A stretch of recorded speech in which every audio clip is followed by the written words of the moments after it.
the Republicans lost their Speaker of the House thanks to the efforts of 8 Republicans who decided it was time to tear off the Band-Aid and make a change. Now, we got a lot of challenging bad news to tackle with these 8 Republicans who sided with all the Democrats. Really, realistically, all the Democrats sided with the 8 Republicans.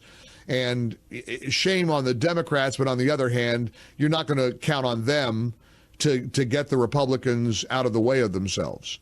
So this is a Republican headache, and boy, is it a massive headache. If you saw that Patrick McHenry, the acting speaker, slam that gavel down, how that gavel didn't break is a miracle. That's got to be the sturdiest gavel in the history of all gavel manufacturing.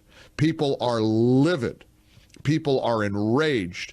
Newt Gingrich calling Matt Gaetz and the others traitors for what they did. Traitors. And you go down that path, we know what happens. We all know what the penalty is for treason.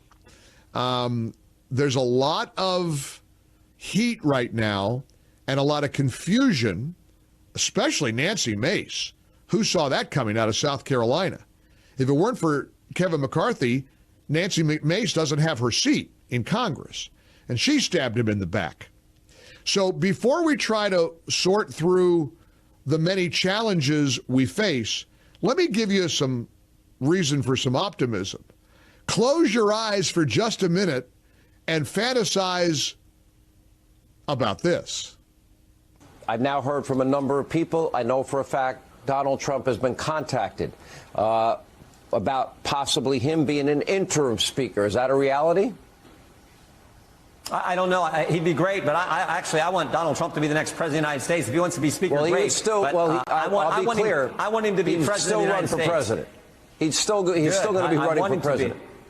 Right. That's where we need him, is at 1600 Pennsylvania Avenue. If he wants to be speaker, then that's fine too. Wow. Can you think of a wilder scenario than acting Speaker of the House, Donald J. Trump? Oh, my gosh. Just a thought. There are certainly 2 sides to this argument. The side that supports Matt Gaetz and the 7 other Republicans argues it was time to rip off the Band-Aid. McCarthy didn't fulfill certain promises he made in order to get elected in the first place. Deficit, our spending is out of control. We're funding Ukraine. We're not doing things we promised to the American people. And good for them. Now, the other side of it is it's a bad idea to do this when we have so much momentum. The timing is terrible. It puts the Republican Party in disarray.